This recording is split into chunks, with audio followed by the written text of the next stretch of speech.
In this video, we are going to discuss certain advanced concept of pronouns which are going to be very helpful for all the entrance exams.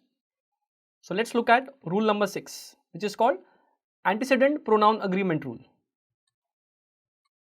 Now look at this given sentence which says, neither of the boys have done their homework. I would want you to try and spot errors in this particular sentence. Now what does this concept say? The concept says the subject, the verb and the pronoun, all the three should agree in number. Remember, we have done what is called as subject of agreement videos previously. So all the same concept should also be applied to pronouns. So here we had learned that the word neither makes the subject singular. Because the subject is now singular, we have to ensure that the verb and the pronoun also should be singular. So if I have to correct the sentence, the right answer will be neither of the boys has done his homework. So my verb has become singular, has done. My pronoun has also become singular, which is his. Let's look at rule number 7. This is my all-time favorite grammar question, and the question says it is dash at the door, and the two options are I versus me. So take your pick. Now if you are like 99% of the audience, you would have selected the answer as me, but the right answer is I. So this rule essentially is about deciding when to use the pronoun I and when to use the pronoun me. So there are two types of pronouns, two categories called subjective pronouns and objective pronouns. Now as the name tells you, all subjective pronouns will replace the subject of the sentence and all objective pronouns will replace the object of a sentence. Now this is a list that you should know. So for example, I is a subjective pronoun, use it to replace subjects, and me is an objective pronoun, use it to replace objects. So in essence, what the rule tells you is figure out what is the subject of the sentence and replace them with subjective pronouns. Figure out the object of the sentence and replace them with objective pronouns. Let's take an example. I am calling it rule 7a for convenience. He loves her. Now here the verb is loves. The doer of the action is he. So that's the subject. Subject gets replaced by subjective pronouns. He was a subjective pronoun. The receiver of the action is the object which got replaced by an objective pronoun, her. I'm sure all of us use it correctly, but I just want you to understand the reason behind the selection of these pronouns. Now try answering this. Dash, did you invite for the party? And the two options are who versus whom. Okay. Try thinking in terms of the subject and the object. Now in this case, invite is the verb. You are the one inviting people for the party. So you are the subject. What is missing here is the object. So the blank has to be the object, and whom is the objective pronoun. So that table of subjective and objective pronouns is something that you should know. Let's take one more example sentence. Dash invited you for the party. Here again invite is the verb. You are the person being invited for the party by someone else.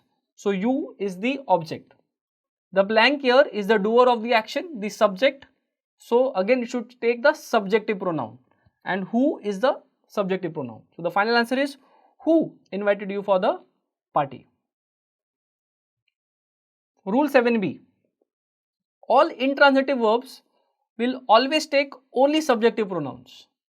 I hope you remember that intransitive verbs are those verbs that don't have objects at all. It has only the subject.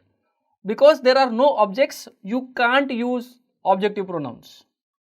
Now let's go back to the question we started this discussion with. It is dash at the door. Here is the intransitive verb. Because it's the subject, we can use only subjective pronoun, and hence the answer is I. So the final answer, even though it sounds awkward, it is I at the door. You can try this on your friends and show off your newly found grammar skills. Let's look at rule number 8, which is about comparisons. Now this rule will be useful whenever you are comparing two subjects or two objects in the sentence. Example is Bhavin is taller than dash. And the right answer should be I am, or the word am is optional, that's why I put it in brackets. So the right way to say this is Bhavin is taller than I.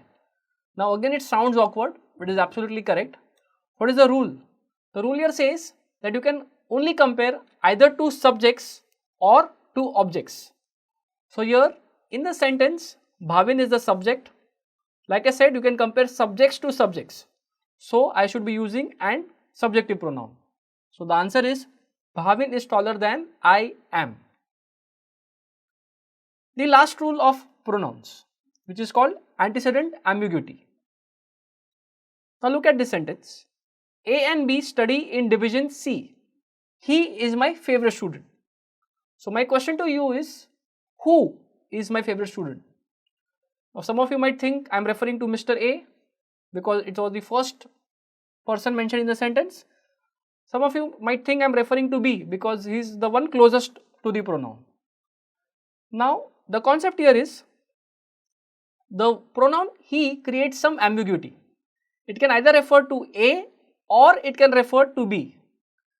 And whenever a pronoun can refer to more than one noun, it is best to avoid the noun completely and you should actually repeat the noun. So for example, instead of saying he, which is creating ambiguity, I would either say A is my favorite student or B is my favorite student.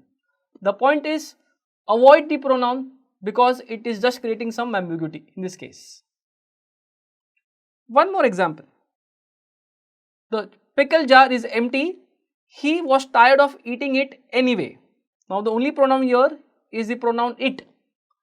Now what do you think it refers to? Obviously in real life what I want to say is that he was tired of eating the pickle. But if you look at the sentence, I have not even used pronoun pickle in the sentence. I have used a noun called pickle jar. So I wanted to refer to pickle jar, but I ended up using a pronoun which refers to a noun which is not even present in the sentence. So again in this case I should not use the pronoun and I should actually repeat the noun. So I should say he was tired of eating the pickle anyway. In both cases the use of the pronoun created ambiguity and hence in both cases I have replaced the pronoun with the noun.